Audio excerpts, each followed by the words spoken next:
You gotta watch it don't get soft on you when it gets out a little further. Yeah. Earl Armstrong shows off New Louisiana. We're in about 6 or 7 inches of water here. Right.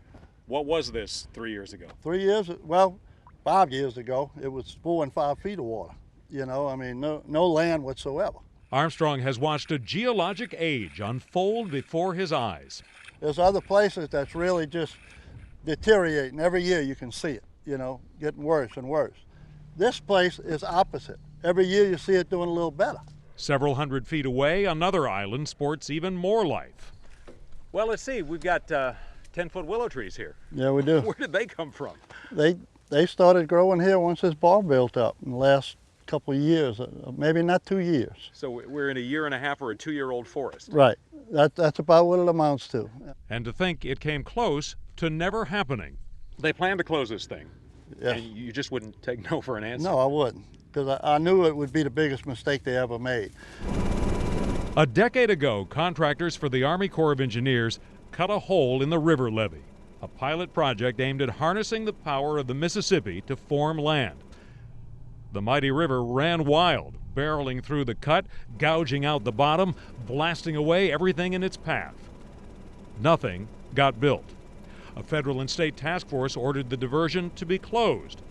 But Armstrong never stopped believing. So for years, the experts were saying this didn't work. Right. And you were saying it was working. It just needed help. You know? The cattle rancher who grew up on the river believed the diversion just needed a little help. It was running wild. In 2009, the Corps put in a sort of backstop, an artificial island that slowed down the water pouring through the levee cut. That's when we started seeing sandbars. Within 1 year. 1 year, sandbars started coming up. Today, hundreds of white pelicans sit on new sandbars, part of their winter home. You're not a hydrologist, you're not a geologist, you're not an engineer. Why were you so convinced this was working? Because I've seen it happen before. And I know about different things that did happen in the old days that I was told about. When practically everyone else had given up on the project, Earl Armstrong may have been the only person on Earth who knew what was happening in West Bay, on the water bottom, out of view. I hardly ever seen anybody out here. I'd come out here and just ride around and look and measure the water. It was one heck of a change right here where we're standing. I came out here one day and was dead low tide, looked like a big horseshoe, you know, and I seen it off a ways and I could see the birds on it, and I like to broke my neck getting over here to take a look, you know. Armstrong went to a task force meeting, just a citizen, to confront the experts. When I did go, people really listen. You can tell when somebody's listening to what you have to say. Then the great flood of 2011 belched a giant plug of mud into West Bay. Islands started popping to the surface. When he called me, he said, "You're not going to believe what's happening. You're not going to believe what's happening." Armstrong called on local Plaquemines officials like Albertine Kimball of the Coastal Office. Seeing is believing, and that's why we had to get everybody else down here to see it.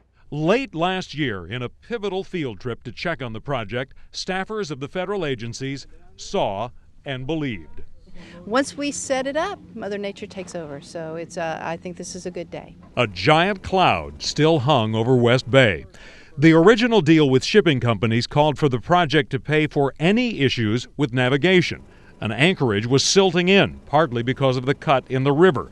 Dredging it would cost millions of dollars, devouring money for other coastal projects. All those in favor, please indicate by saying aye. Aye. All those opposed? The motion is carried. In a compromise last month, the task force agreed to pay for dredging the anchorage one more time, but keep alive West Bay. I was very happy. Brought tears to my eyes. It still does right now. Makes me happy. Long live Plaquemines Parish and West Bay Diversion. West Bay lives on, thanks in no small part to Earl Armstrong. Did you save this thing? Did I save it? I don't know if I saved it, but I rattled a lot of cages, you know, and I made a lot of noise and talked to a lot of people that made me feel I was doing the right thing. Precisely at sea level, we walk along nothing more than a mudflat dotted with skeletal remains, in a tiny place getting tinier by the hour. a silhouette of death. We walked through here in January and you couldn't get through this place. This place was so thick, we had to crawl under the canopy to get anywhere around the island. We had to crawl under these. Yeah, under these. Today, what locals call Louisiana's Cat Island sits almost devoid of green. There are patches of green here and there, but it's the death of an island. It really is. This is definitely the death of an island. It's holocaustic when you look across this island and see the trees that are dead. We were first drawn to the islands of Cat Bay in May of 2010, directly in the path of oil from the BP blowout at the height of nesting season. In 2011, pelicans still nested here, even as the island shrank. Shock. I mean, it just happened. It's getting worse and worse every day. Fisherman Dave Satanovich was stunned over the difference in just over a year's time, here and on a second island a few miles to the west. You can't even call that an island anymore, just a shell pile, you know, a little like a shallow reef. By January of this year, the island was diced into pieces. 4 acres had shrunk to 1. Still, in the spring, pelicans returned home, building nests on both islands. Trees dead, the birds, following instinct, built nests on the ground. Dozens of them washed into the sea. You tell people that, it's amazing how fast it's disappearing, and it just kind of goes in one ear and out the other. But Cat Bay was in trouble long before BP, cut off from a river locked in a straitjacket of levees. Winter storms, hurricanes, and everyday tidal flow beat this place to death. it's kind of the perfect storm for the destruction of an island. Hurricane Isaac dealt a final blow to the remaining mangroves. This island was probably underwater for about 72 hours. This speck of land is part of a much larger story. You can look right here and see what's going on across the whole coast. Or think of it this way. Geologists tell us that we lose along Louisiana's coast about an acre of land every 45 minutes.